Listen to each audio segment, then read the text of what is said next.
केंद्रीय वित्त मंत्री निर्मला सीतारमण की तरफ से पेश किए गए बजट को विधानसभा अध्यक्ष ज्ञानचंद गुप्ता ने डेवलपमेंट ओरिएंटेड बजट करार दिया है। उन्होंने बजट पर सवाल उठाने वाले विपक्ष को भी आड़े हाथ लिया है।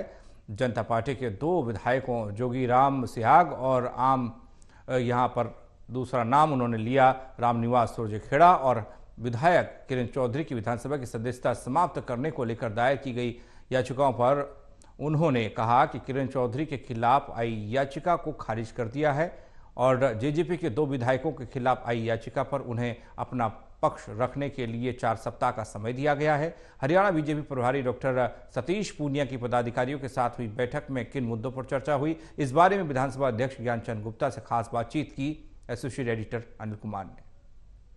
केंद्रीय वित्त मंत्री निर्मला सीतारमण ने आज बजट पेश किया है। इस बजट से आम जन को कितना लाभ होगा, इस बताते हैं हरियाणा विधानसभा अध्यक्ष ज्ञानचंद गुप्ता।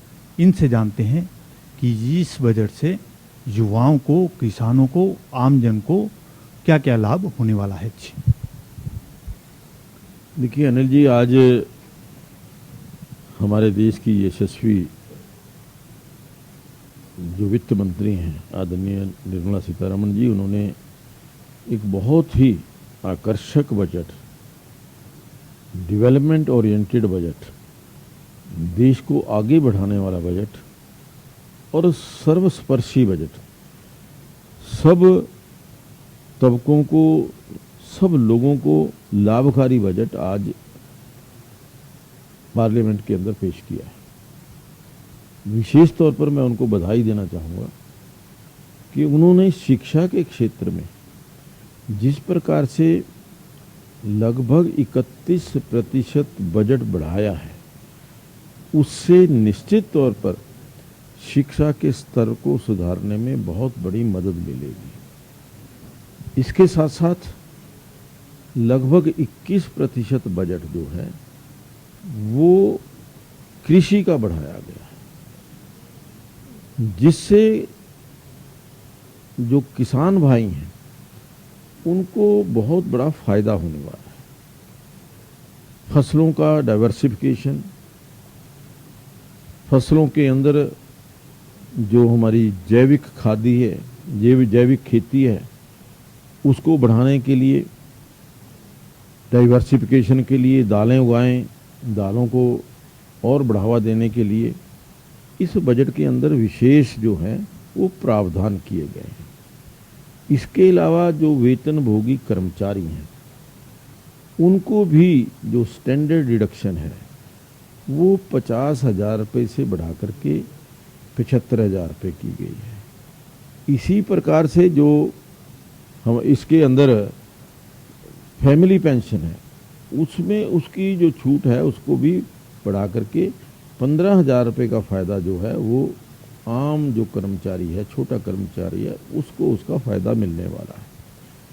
नई जो टैक्स की, इनकम टैक्स की जो स्लैब्स हैं उनको अंदर भी अच्छी ठीक चेंज की गई है।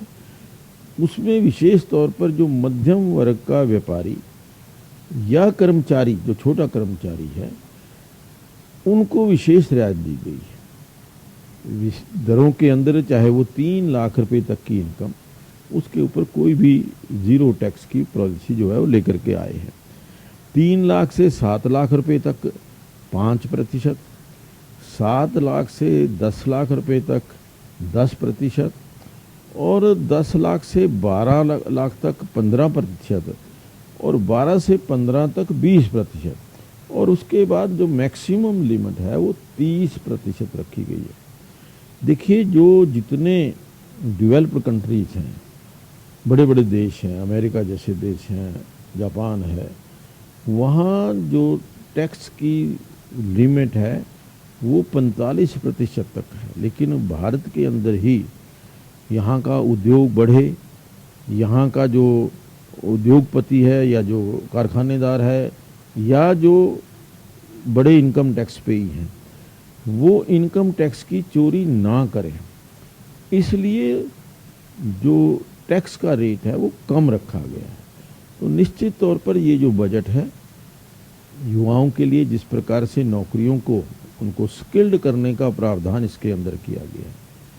500 बड़े जो कारखानेदार हैं, जो बड़े उद्योगपति हैं, वहाँ वो उनसे स्किल की ट्रेनिंग लेंगे और ट्रेनिंग लेने उसमें भी 5,000 रुपया प्रति माह जो सरकार की ओर से दिया जाएगा, उनको स्टिफंड के तौर पर 5,000 रुपये प्रति माह। तो इस प्रकार से जो देश के अंदर इंफ्रास्ट्रक्चर बनाने के लिए और बड़े आयाम जो इस बजट के अंदर तय लाए गए हैं, तो इससे निश्चित तौर पर देश आगे बढ़ेगा और विशेष तौर पर शिक्षा और कृषि का क्षेत्र जो है वो और ज़्यादा मजबूत होगा। स्पीकर साहब, जिस तरह भी आपने बताया है कि ये बजट काफ़ी अच्छा पेश किया गया है और इससे युवाओं को, आमजन को काफ़ी फ़ायदा होगा, तो विपक्षी पार्टियां बजट पर क्यों सवाल उठा रही हैं? देखिए, ये एक जैसे परंपरा सी बन गई है। जितना मर्जी अच्छा बजट सरकार लेकर के आए, विपक्ष की तरफ से आलोचना होनी ही होनी है। ये जो एक मैं समझता हूँ कि परंपरा है, ये ठीक नहीं है। ठीक को ठीक कहना चाहिए, अगर कहीं कमी है तो उस इंगित करना चाहिए, उसको बताना चाहिए कि नहीं, इसकी जो है इसके अंदर ज़्यादा और हो जाए तो। और अब इसके अंदर लगभग अगले 1 महीना बजट के ऊपर चर्चा होगी। जो भी सरकार की तरफ से प्रस्ताव आए हैं, उन प्रस्तावों पर चर्चा होगी और सरकार को जो कोई अच्छे सुझाव हैं बजट के अंदर और इम्प्रूवमेंट करने के सुझाव हैं, तो वो सरकार के पास उनको पार्लियामेंट के अंदर देने चाहिए। देखिए, सरकार का उद्देश्य देश आगे बढ़े, देश तरक्की करे, देश की इकोनॉमी मजबूत हो, देश की अर्थव्यवस्था मजबूत हो, जो हमारा देश है, देश की पहली 3 बड़ी ताकतों के अंदर आए। इस उद्देश्य को लेकर के ये सारा जो बजट है आज पार्लियामेंट के अंदर पेश किया गया है। स्पीकर साहब, किरण चौधरी की विधानसभा सदस्यता समाप्त करने के लिए जो याचिका लगाई गई थी वो आपने रद्द कर दी है, और दूसरी जननायक जनता पार्टी के 2 विधायकों की सदस्यता समाप्त करने के लिए भी याचिका लगाई गई थी। इस पर पूरा क्या डिसीजन लिया गया है और क्यों किरण चौधरी के खिलाफ जो याचिका दायर की गई थी रद्द की गई है? देखिए अनिल जी, मुझे कहीं ना कहीं शक होता है कि कांग्रेस पार्टी के पास इतने अच्छे एडवोकेट्स, वकील, लॉयर्स जो पार्टी को चलाते हैं, पार्टी की टेक्निकली, लीगली सब कुछ देखते हैं, बार बार क्यों उसके अंदर कमियां छोड़ी जाती हैं, ये मुझे समझ में नहीं आई। क्योंकि इससे पहले भी जो याचिका आई थी उसकी वो भी लीगली और टेक्निकली मेंटेनेबल नहीं थी, और ये भी जो याचिका उन्होंने डाली उसके अंदर भी नियम के मुताबिक जो एक याचिका के ऊपर, हर पेज के ऊपर याचिकाकर्ता के साइन होने चाहिए। ये हमारे नियमों में दिया गया, लेकिन ये इतना भी मतलब उनको जानकारी नहीं, तो याचिका काहे को करनी है? याचिका की पूरी फॉर्मेलिटीज़ को पूरा करना ये उनका काम है, और वो क्योंकि याचिका टेक्निकली, लीगली वो ठीक नहीं थी, इसलिए हमने उसको रिजेक्ट किया। जेजेपी के बारे में जो बात कही आपने, 2 विधायकों के खिलाफ जननायक जनता पार्टी के किसी एक कर्मचारी की तरफ से एक याचिका आई है, और मैं समझता हूं कि हालांकि जो विधानसभा के नियम हैं, उन नियमों के मुताबिक विधायकों को ही वो याचिका डालनी चाहिए, लेकिन सुप्रीम कोर्ट की एक रूलिंग के मुताबिक कोई भी आम आदमी पार्टी, कोई भी आम व्यक्ति जो है वो याचिका दे सकता है। हमने उस सुप्रीम कोर्ट की जो निर्णय है उसको सम्मान देते हुए, उसी के आधार पर उनकी याचिका को स्वीकार करते हुए दोनों माननीय विधायकों को 4 हफ्ते का समय दिया है कि वो 4 हफ्ते के अंदर अंदर उन जो नोटिस उन्होंने भेजे हैं, ये जो याचिका डाली है, उसका जवाब दें। उसके साथ साथ हमने जो जननायक जनता पार्टी के नेता, जो लीडर हैं, उनको भी कहा है कि इस विषय में उनका क्या राय है वो भी अपना स्पष्टीकरण दें। स्पीकर साहब, भाजपा प्रभारी ने आज पदाधिकारियों की बैठक ली है, उस बैठक में किन मुद्दों पर चर्चा हुई है? देखिए अनिल जी, आज भाजपा की कोई भी बैठक होती है, उसका लक्ष्य तो आने वाला 2024 का विधानसभा चुनाव है। विधानसभा चुनाव की तैयारी की दृष्टि से आदरणीय सतीश पूनिया जी ने आज सभी जो भारतीय जनता पार्टी के पंचकुला जिला के कार्यकर्ता हैं उनकी एक विशेष बैठक करके क्या क्या आगामी योजना होनी चाहिए, किस प्रकार से हमें चुनाव के अंदर जाना चाहिए, किन किन मुद्दों के ऊपर हमें लोगों के पास जाना चाहिए और उनके बारे में खुल करके चर्चा की है। सभी से सुझाव भी मांगे हैं कि हमें 2024 के अंदर तीसरी बार भारतीय जनता पार्टी की सरकार हर हालत में बनानी है। उसके लिए छोटे से छोटे कार्यकर्ता से भी सुझाव लेकर के आगे की रणनीति तैयार की जाएगी। उसी दिशा में आज की ये बैठक हुई। स्पीकर साहब, अभी आपने बताया कि विधानसभा चुनाव को लेकर भाजपा पूरी तैयारी कर रही है और कांग्रेस विधायक शमशेर सिंह गोगी ने आरोप लगाया है कि विधानसभा चुनाव से पहले कांग्रेस विधायकों के खिलाफ कार्रवाई की जा रही है और केंद्र की कार्यप्रणाली पर सवाल भी उठाए हैं। तो क्या कारण है कि विपक्ष लगातार जो है सरकार पर हमलावर है? नहीं, देखिए, विपक्ष हमलावर नहीं है।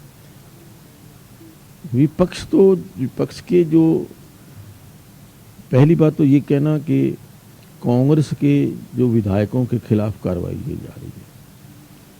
ईडी केवल कांग्रेस के विधायकों के लिए नहीं, जहां जहां पर भी देश के अंदर कहीं जो आर्थिक विषमता है या पैसे के लेन देन के अंदर मनी लॉन्ड्रिंग के केस है, बाहर भेजने का पैसा का काम है, जहाँ जहाँ भी उनके संज्ञान में आता है, चाहे वो कांग्रेस पार्टी है या दूसरे अन्य नेता हैं, पूरे देश के अंदर इस प्रकार की कार्रवाई चल रही है।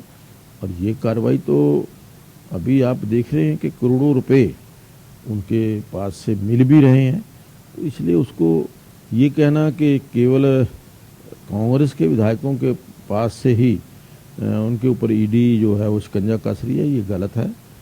ईडी एक स्वतंत्र एजेंसी है, वो इंडिपेंडेंटली अपना काम करती है। जहाँ पर भी उनको कुछ लगता है कि कहीं गड़बड़ है, वो वहाँ पर जाकर के उसकी संज्ञान लेती है और चेक करती है। ये थे मेरे साथ हरियाणा विधानसभा अध्यक्ष ज्ञानचंद गुप्ता। इन्होंने बताया कि आज केंद्रीय वित्त मंत्री निर्मला सीतारमण ने बजट पेश किया है। इस बजट से किसान, युवा और आम आदमी को लाभ होगा। Anil Kumar, total news, Chandigarh.